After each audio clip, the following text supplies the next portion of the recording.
जय श्री कृष्ण। राधे राधे। भगतजनों, आप सभी का हमारे YouTube चैनल श्री कृष्ण दीवाने में हार्दिक स्वागत है। इससे पहले आप सबने श्रीमद् भगवद गीता से अक्षर ब्रह्मा योग नामक 8वें अध्याय का श्रवण किया था। अब आज हम इससे आगे राज विद्या राज गुहा योग नामक 9वें अध्याय का रसपान करेंगे। ओम श्री परमात्मने नमः। ओम श्री राधा कृष्णाभ्याम नमो नमः। सभी बोलिए ओम नमो नारायणाय। ओम नमो नारायणाय। श्री भगवान बोले, हे अर्जुन, तुझ दो दृष्टि रहित भक्त के लिए इस परम गोपनीय विज्ञान सहित ज्ञान को पुनः भली भांति कहूंगा, जिसको जानकर तू दुख रूप संसार से मुक्त हो जाएगा। यह विज्ञान सहित ज्ञान सब विद्याओं का राजा, सब गोपनीयों का राजा, अति पवित्र, अति उत्तम, प्रत्यक्ष फल वाला, धर्मयुक्त, साधन करने में बड़ा ही सुगम और अविनाशी है। हे परंतप, इस उपयुक्त धर्म में श्रद्धा रहित पुरुष मुझको न प्राप्त होकर मृत्यु रूप संसार चक्र में भ्रमण करते रहते हैं। मुझ निराकार परमात्मा से यह सब जगत जल से बर्फ के सदृश परिपूर्ण है और सब भूत मेरे अंतर्गत संकल्प के आधार स्थित हैं, किंतु वास्तव में मैं उनमें स्थित नहीं हूँ। वे सब भूत मुझ में स्थित नहीं हैं, किंतु मेरी ईश्वरीय योग शक्ति को देख कि भूतों का धारण पोषण करने वाला और भूतों को उत्पन्न करने वाला भी मेरा आत्मा वास्तव में भूतों में स्थित नहीं है। जैसे आकाश से उत्पन्न सर्वत्र विचरने वाला महान वायु सदा आकाश में ही स्थित है, वैसे ही मेरे संकल्प के द्वारा उत्पन्न होने से संपूर्ण भूत मुझ में स्थित हैं, ऐसा जान। हे अर्जुन, कल्पों के अंत में सब भूत मेरी प्रकृति को प्राप्त होते हैं, अर्थात प्रकृति में लीन होते हैं, और कल्पों के आदि में उनको मैं फिर से रचता हूँ। अपनी प्रकृति को अंगीकार करके स्वभाव के बल से परतंत्र हुए इस संपूर्ण भूत समुदाय को बार बार उनके कर्मों के अनुसार मैं रचता हूँ।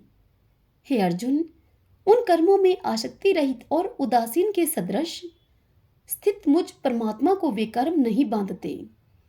हे अर्जुन, मुझ अधिष्ठाता के सकाश से प्रकृति चराचर सहित सर्व जगत को रचती है, और इस हेतु से ही यह संसार चक्र घूम रहा है। मेरे परम भाव को न जानने वाले मूढ़ लोग मनुष्य का शरीर धारण करने वाले मुझ संपूर्ण भूतों के महान ईश्वर को तुच्छ समझते हैं, अर्थात अपनी योग माया से संसार के उद्धार के लिए मनुष्य रूप में विचरते हुए मुझ परमेश्वर को साधारण मनुष्य मानते हैं। वे व्यर्थ आशा, व्यर्थ कर्म और व्यर्थ ज्ञान वाले विक्षिप्त चित्त अज्ञानी जन राक्षसी, असुरी और मोहिनी प्रकृति को ही धारण किए रहते हैं। परंतु हे कुंती पुत्र, दैवी प्रकृति के आश्रित महात्मा जन मुझको सब भूतों का सनातन कारण और नाश रहित अक्षर स्वरूप जानकर अनन्य मन से युक्त होकर निरंतर मुझे भजते हैं।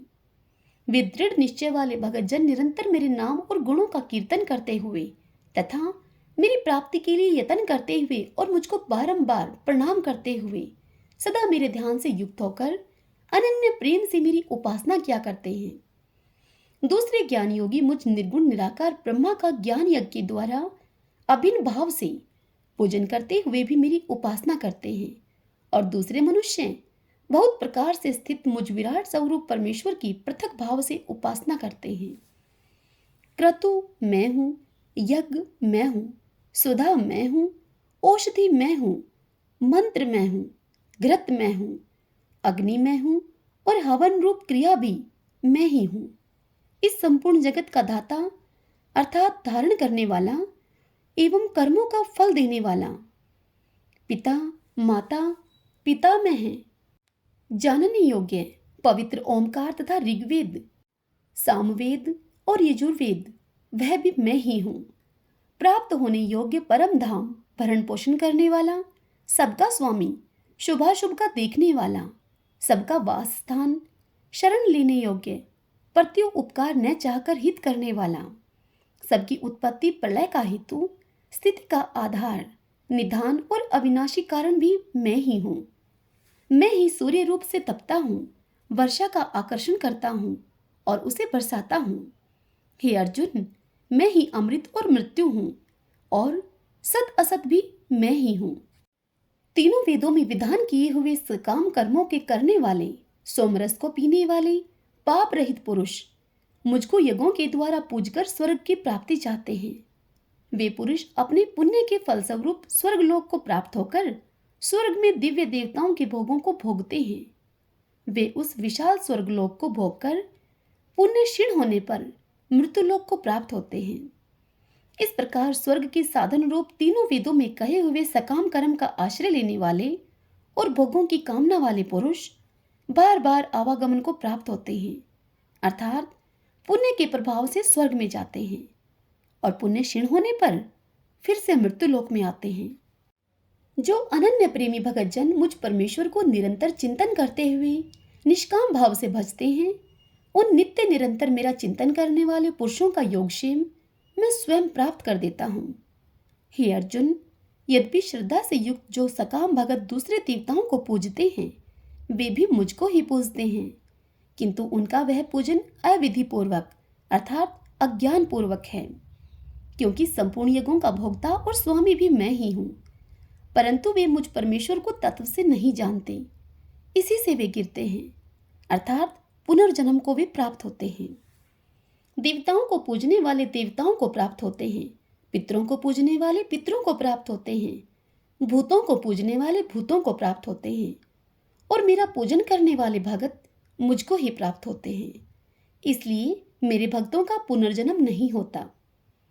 जो कोई भक्त मेरे लिए प्रेम से पत्र, पुष्प, फल, जल आदि अर्पण करता है, उस शुद्ध बुद्धि निष्काम प्रेमी भगत का प्रेम पूर्वक अर्पण किया हुआ वह पत्र, पुष्प आदि मैं सगुण रूप से प्रकट होकर प्रीति सहित खाता हूँ।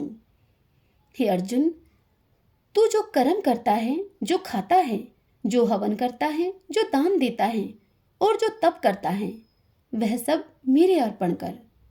इस प्रकार जिसमें समस्त कर्म मुझ भगवान के अर्पण होते हैं, ऐसे संन्यास योग से युक्त चित्त वाला तो शुभाशुभ फल रूप कर्म बंधन से मुक्त हो जाएगा और उनसे मुक्त होकर तो मुझको ही प्राप्त होगा। मैं सब भूतों में संभाव से व्यापक हूँ, न कोई मेरा अप्रिय है और न मेरा कोई प्रिय है, परंतु जो भक्त मुझको प्रेम से भजते हैं वे मुझ में हैं और मैं भी उनमें प्रत्यक्ष प्रकट हूँ।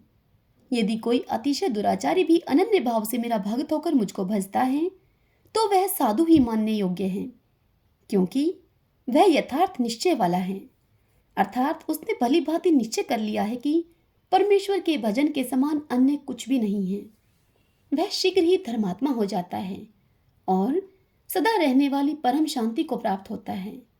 हे अर्जुन, तू निश्चय पूर्वक सत्य को जान कि मेरा भक्त नष्ट नहीं होता। हे अर्जुन, स्त्री, वैश्य, शूद्र तथा पाप योनि चांडाल आदि जो कोई भी हो, वे भी मेरे शरण होकर परम गति को ही प्राप्त होते हैं। फिर इसमें तो कहना ही क्या है। जो पुण्यशील ब्राह्मण तथा राज ऋषि भगतजन मेरी शरण होकर परम गति को प्राप्त होते हैं, इसीलिए तो सुख रहित और क्षण भंगुर इस मनुष्य शरीर को प्राप्त होकर निरंतर मेरा ही भजन कर। तो मुझ में मन वाला हो, मेरा भक्त बन, मेरा पूजन करने वाला हो, मुझको प्रणाम कर। इस प्रकार आत्मा को मुझ में नियुक्त करके मेरे परायण होकर तो मुझको ही प्राप्त होगा। हरि ओम तत्सत। ओम श्री परमात्मने नमः। ओम श्री राधा कृष्णाभ्याम नमो नमः।